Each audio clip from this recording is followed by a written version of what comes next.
Bonjour, Mr. President. Bonjour. Thank you so much to welcome CANAL Plus and iTelevision for this first interview granted to the French press. Thank you. We really appreciate it. Yes. Before we begin, today there was a terrible tragedy in France with this plane. The French people are requesting assistance from the American people. Is there anything you want to say about it, sir? Well, obviously, we're heartbroken by the news, although we don't yet know exactly what happened. Anytime there's an aviation problem, I think all of us are concerned. The United States wants to provide every assistance possible in investigating what's happened. Obviously, until we know all the facts, I can't comment too much on the specifics, but I'm sure that those families who are waiting to find out what happened are going through a very difficult time right now, and my thoughts and prayers are with them. I'm sure they will appreciate that, sir. Thank you so much for them. Tomorrow we're leaving for the Middle East. It's going to be your first trip there. What do you want to achieve with this trip? Well, we're going to be traveling to Saudi Arabia. I'll be having discussions with King Abdullah. And then we'll travel to Cairo, in which I am delivering on a promise I made during the campaign to provide a framework, a speech of how I think we can remake relations between the United States and countries in the Muslim world. Now, I think it's very important to understand that one speech is not going to solve all the problems in the Middle East. And so I think expectations should be somewhat modest. What I want to do is to create a better dialogue so that the Muslim world understands more effectively how the United States, but also how the West thinks about many of these difficult issues like terrorism, like democracy, to discuss the framework for what's happened in Iraq and Afghanistan and our outreach to Iran. And also how we view the prospects for peace between the Israelis and the Palestinians. Now, the flip side is I think that the United States and the West generally, we have to educate ourselves more effectively on Islam. One of the points I want to make is that if you actually took the number of Muslims Americans, we'd be one of the largest Muslim countries in the world. And so there's got to be a better dialogue and a better understanding between the two peoples. What do you expect from the French people, the French government about Afghanistan, precisely? Do you want them to have more troops? Well, I think we put forward a framework after having done a strategic review of all the steps that need to be taken, not just militarily, but also diplomatically, as well as in terms of development in Afghanistan. Our main goal is to have an Afghan government that can deal with its security needs, but can assure that Afghanistan is not a safe haven. And if we can accomplish that, then we would love to get out of there as soon as possible.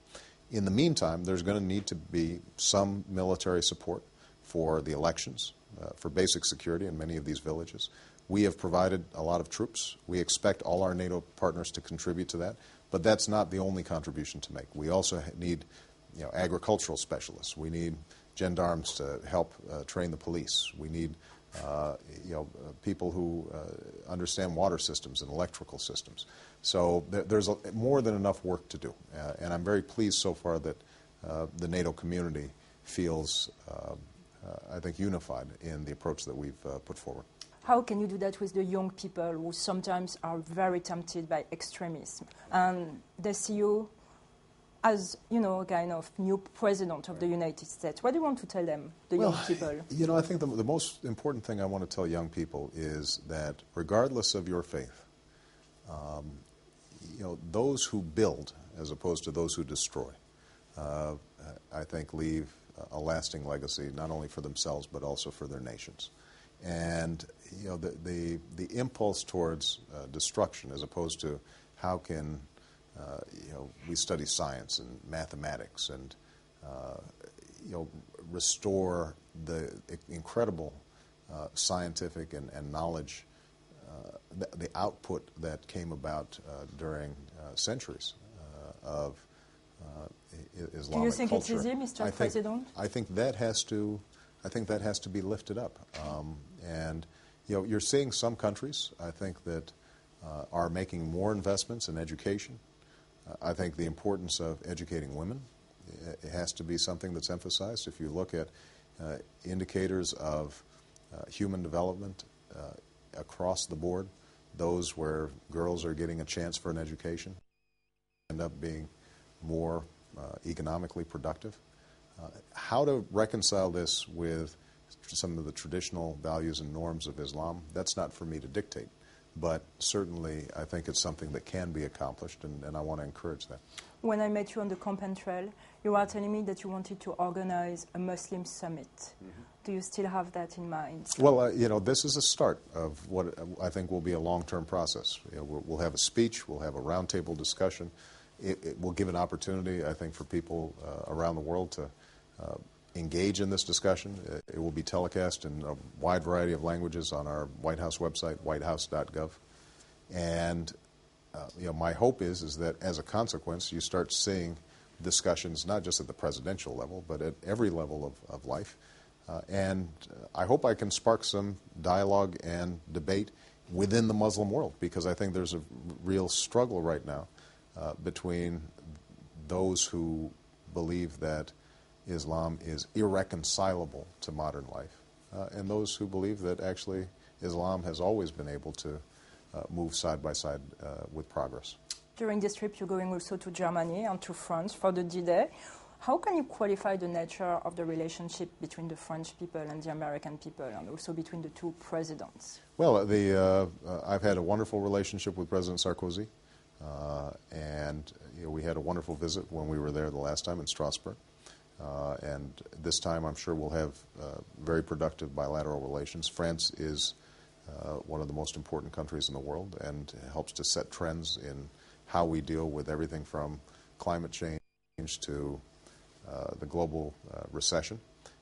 And President Sarkozy, I think, has been very courageous in some of the decisions that he's made.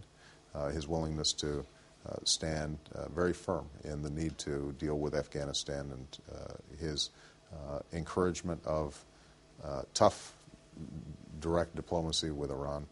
I think those are areas where he's shown excellent leadership. So I think the American people continue to love all things French. And what do you love about France? If I may ask? Let's see. We got the food. We've got Paris. We've got the south of France, Provence, the wine. Did you go to the wine? Did you go to Provence? I have traveled through the south of France when I was in college. I haven't been back for a long time, and so I need to get back there. Last question. You're loved by a lot of French people. They really see you as a model. What do you want again to say to the young people who are inspired by you and who are going through a very difficult time at this moment? Well, I think that the main thing I always want to tell young people is that if they work hard and they aren't constrained by the status quo, by what has happened before, then they can remake the world. Now, I think that they have to do it in a responsible way. I think when I was young, certainly, I thought I could change the world overnight, and that I didn't have to necessarily make all the sacrifices needed to do it. And so nothing comes easy. But transmitting to young people the sense that this is really their world for the making, and that on issues like climate change or economic inequality, or how do we deal with world health issues, or how do we deal with conflict, that in all these areas creating a more peaceful, prosperous world is up to them. That's what I want to encourage. That's your dream, Mr. President. Yeah. Last question. You already had the last question. No, last question. The little one. Do you speak French? That's my last question. My French is terrible. I studied it in high school, mm-hmm. And I just forgot it. Now, Michelle, I think, speaks a little French. She's coming with you? She will be there. I think she's definitely coming to Normandy with us. And then I think she may be staying in Paris for a few days. So. Not one word in French, Mr. President. I need to work on my French. Thank you so much. We really appreciate it. Merci beaucoup. It's a pleasure. Thank you so much. Thank you. I appreciate it.